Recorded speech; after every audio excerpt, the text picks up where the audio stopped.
Right now, you're sitting in a climate-controlled room. Your biggest worry today is probably traffic.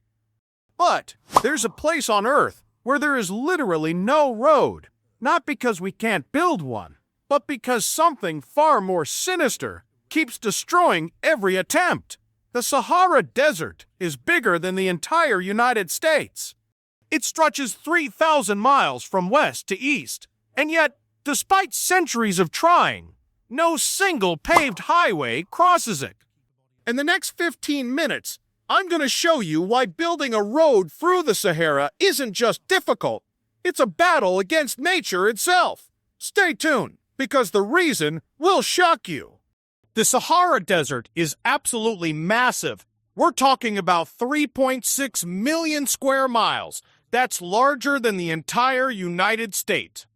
If you wanted to drive across it from north to south, you're looking at roughly 1,000 miles of pure, unforgiving desert. To put this in perspective, the Trans-Siberian Highway stretches 6,800 miles and took decades to complete. The Pan-American Highway runs 19,000 miles across 2 continents, but neither of these faces what the Sahara presents. Both have mountains, jungles, and extreme climates, yet both exists. The Sahara, meanwhile, remains essentially roadless. You might think this is ridiculous. Africa has 54 countries. The Sahara sits between North and South Africa, separating the Mediterranean coast from sub-Saharan regions. A highway across it would connect millions of people, enable trade routes worth billions of dollars, and revolutionize the entire continent. Yet, it doesn't exist. Why? The answer isn't money. It isn't politics. It's something far more primal. The Sahara is actively trying to kill any road you build. Before we understand why roads fail, we need to understand what we're dealing with. The Sahara is the largest hot desert on Earth. It covers parts of Algeria, Libya, Egypt, Morocco, Tunisia, Mali, Mauritania, Niger, Sudan, Chad, and Western Sahara. Temperatures regularly exceed 120 degrees Fahrenheit. In some regions, it hasn't rained in decades. The average annual rainfall is less than 1 inch, and that's if you're lucky. But here's what makes the Sahara uniquely hostile to road construction: the sand itself. Most deserts have hard-packed earth, rock, or clay. The Sahara? It's an ocean of sand. Urge systems, massive dune fields, cover roughly 30% of the desert. These aren't small dunes. Some sand dunes in the Sahara tower 600 feet high. That's taller than the Statue of Liberty. These dunes shift constantly. A windstorm can move a dune 300 feet in a single night.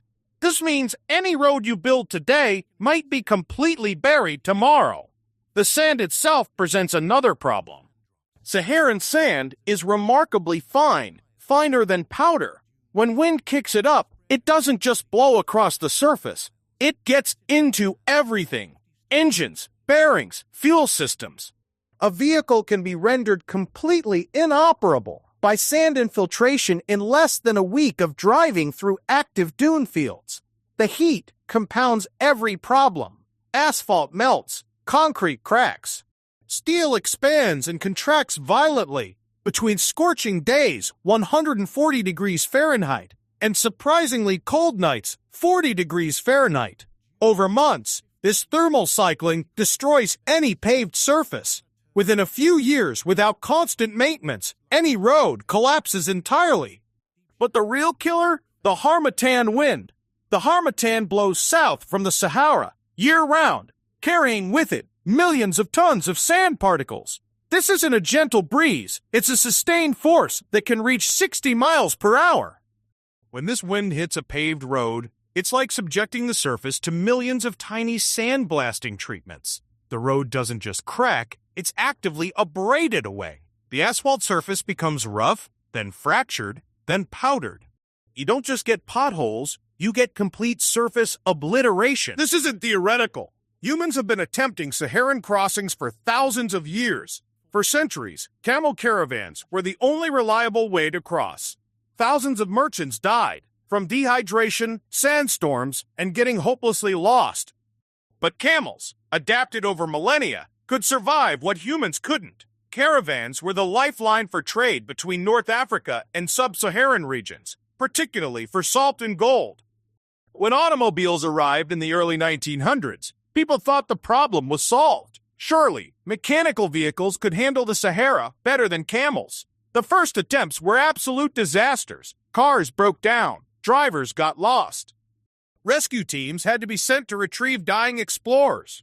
In the 1960s through 1960s, colonial powers, primarily France, attempted to build actual roads across various Saharan routes. The most famous was the Trans-Saharan Highway project.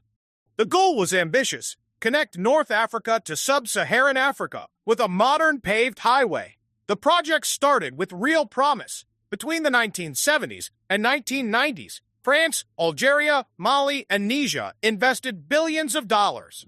They poured concrete and asphalt across thousands of miles. Engineers thought they had cracked the code. They were spectacularly wrong. The roads built in the 1980s, by the 2000s, they were completely destroyed. Not damaged, destroyed. Entire sections had vanished beneath sand dunes. Other sections had cracked so severely they were impassable. The thermal cycling had won. The Harmattan wind had won. The sand had won. One particularly telling example, a paved highway built between Arawan in Mali and Timbuktu. It was completed in the 1980s as part of the Trans-Saharan Highway effort. Today, large sections of that road are buried under 20 to 30 feet of sand. The road still technically exists on maps. Physically, it's gone. The project didn't just fail, it devastated national budgets. Mali alone spent tens of millions of dollars on road construction in the Sahara, money that could have been spent on schools, hospitals, infrastructure in populated areas. The highways they built became monuments to human hubris, roads to nowhere, maintained by no one, used by almost nobody. By the 1990s, most countries had essentially given up on cross-Saharan paved highways. It became clear that you couldn't just impose Western infrastructure on the Sahara and expect it to survive. Here's where it gets interesting. Even if we could build a road across the Sahara, there's a serious question about whether we should. A paved highway across the Sahara, let's say from Algeria to Mali, or from Egypt to Chad, would cost an estimated $20 to $40 billion. That's not a small investment. For context, the entire interstate highway system in the United States cost roughly $500 billion, adjusted for inflation, from the 1950s to 1990s. A single Trans-Sahara route would be enormously expensive. The question is, who would use it? And how much revenue would it generate? Currently, the Sahara sees minimal commercial traffic. What traffic does exist uses alternative routes, shipping around the desert via coastal roads, flying, or using established northern highways.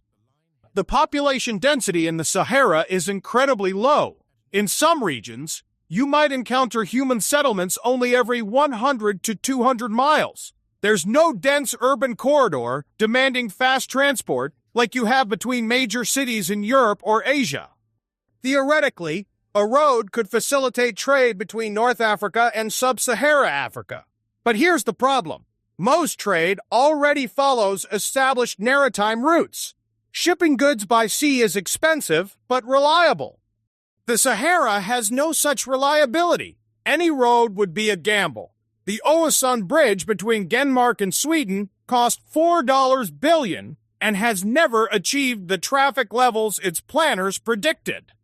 The Channel Tunnel between France and Britain cost roughly $14.50 billion and took 15 years to build.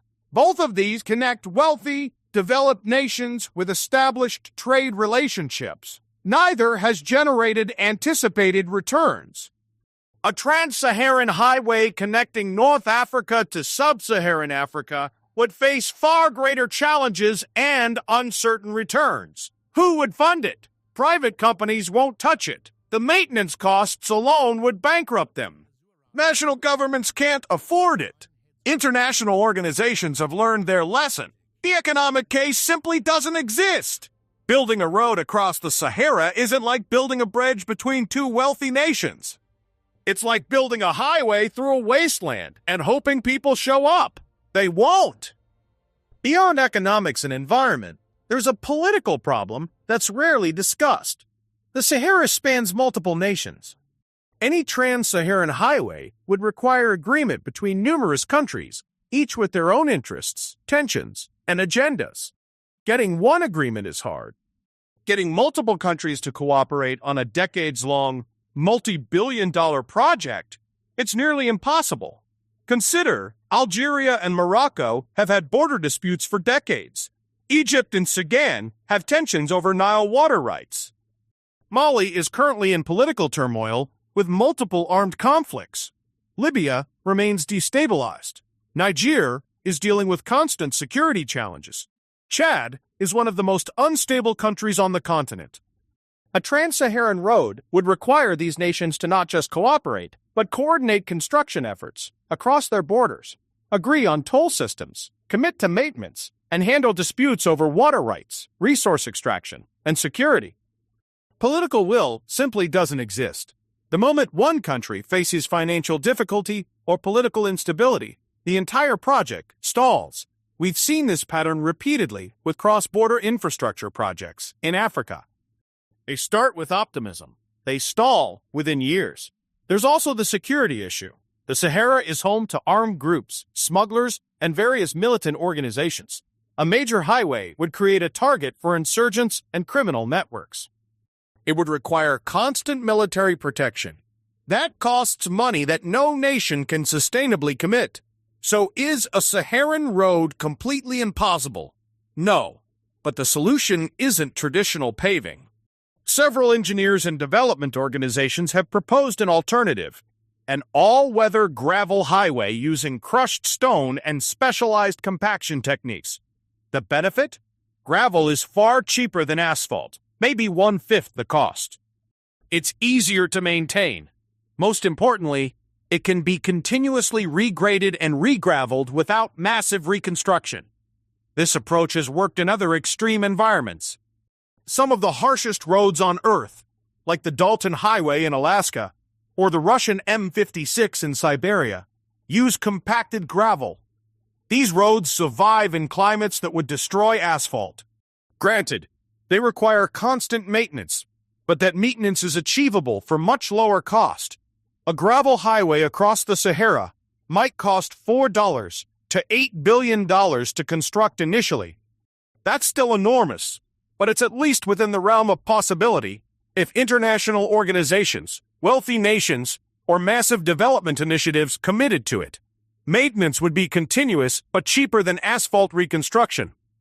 The catch: you'd need a reason to build it. You'd need countries committed to it. You'd need sustainable funding for decades of maintenance. None of these things currently exist. There's also a visionary concept: autonomous vehicle routes. In the future, when self-driving technology is mature, you might not need perfect roads. Autonomous vehicles could navigate difficult terrain, potentially reducing the need for expensive highway infrastructure entirely. They could follow GPS coordinates rather than relying on visible road markings that the wind constantly erases. This isn't science fiction. It's just not economically viable yet. But it represents a potential future where Saharan crossing happens without requiring massive traditional road infrastructure.